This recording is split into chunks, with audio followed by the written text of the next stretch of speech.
ఒక school master గారు ఉన్నాడు. ఆ స్కూల్ మాస్టర్ గారికి ఆ చివరింట్లో డెడ్ ఎండ్ లో ఒక కలెక్టర్ గారి బంగళా ఉంది. ఈయన రిటైర్డ్ అయ్యాడు. రోజు ఆ పేపర్ ఇంటి ముందు కూర్చొని ఆ పేపర్ చదువుకుంటూ కూర్చున్నాడు. కలెక్టర్ గారి కారు వెళ్తుంది.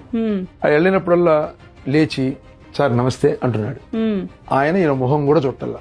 ఇలా ఒక 4 రోజులు గడిచిన తర్వాత వాళ్ళ ఆవిడంది, నువ్వు హెడ్ మాస్టర్ అయ్యా, రిటైర్డ్, పెద్ద పెద్దోళ్ళు దగ్గరికి వస్తారు, నువ్వు గురువువి, ఆయన నీ మొహం కూడా చుట్టల్లా. ఏమే చూసినా చూడకపోయినా కలెక్టర్ అంటే మన జిల్లాకి మొదటి మనిషి, పెద్ద వ్యక్తి, మనం గౌరవించాలి, మన బాధ్యత. చూడకపోవడం ఆయన ఇష్టం అన్నట్ట. ఇలా 2-3 నెలలు గడిచిన తర్వాత 6 నెలలు డ్రైవర్ చెప్పాట ఆయనకి, సార్ మీరు చూసారో లేదో ఆయన పెద్ద హెడ్ మాస్టర్ గారు సార్, ఆయనకి పెద్ద పెద్ద అవార్డులు కూడా వచ్చినాయి. అలాంటి ఆయన రోజు దిగి మీరు వచ్చినప్పుడల్లా పోయేటప్పుడు బయట ఉంటే మాత్రం విష్ చేస్తున్నాడు సార్ అన్నట్టు. ఆయన ఆశ్చర్యపోయి ఒకరోజు చూసి అని వెళ్ళిపోయాట చెయ్యూపి.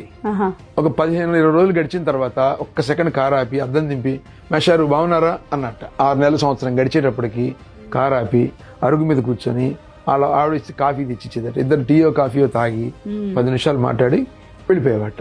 ఇలా అయిపోయిన తర్వాత ఒక సంవత్సరం తర్వాత ఈయనకి కలెక్టర్ ఆఫీస్ లో పని పడ్డది. కలెక్టర్ ఆఫీస్కి వెళ్ళాడు. వెళ్ళి కూర్చొని మీటింగ్ లో ఉన్నారు సార్ కూర్చోండి అన్నట్ట. బయట ప్యూను సడన్ గా బయట మీటింగ్ లో ఉన్నాడు. ఆ డోర్ ఎవరో తలుపు తీసినప్పుడు ఆయనకి బయట ఉన్న మాస్టర్ గారు కనిపించాడు.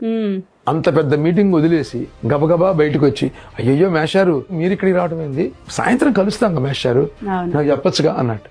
లేదయ్యా నువ్వు బాధ్యత, ఇది నా కలెక్టర్ తో పనుండి వచ్చాను, నా ఫ్రెండ్ తోనో లేదా నా ఆత్మీయుడితోనో కాదు అన్నట్టు.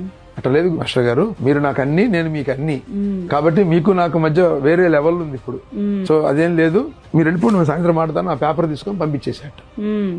మనిషి అయినా దేవుడైనా నువ్వు రోజు కనిపిస్తేనే నీతో రిలేషన్ వస్తుంది, అంతే కదా. ఆ రిలేషన్ పెట్టుకోవటమే పూజ, రిలేషన్ పెట్టుకోవటమే రోజు పెట్టే దండం, ఆయనతో కూర్చొని పెట్టే మీటింగే ఈ పూజ.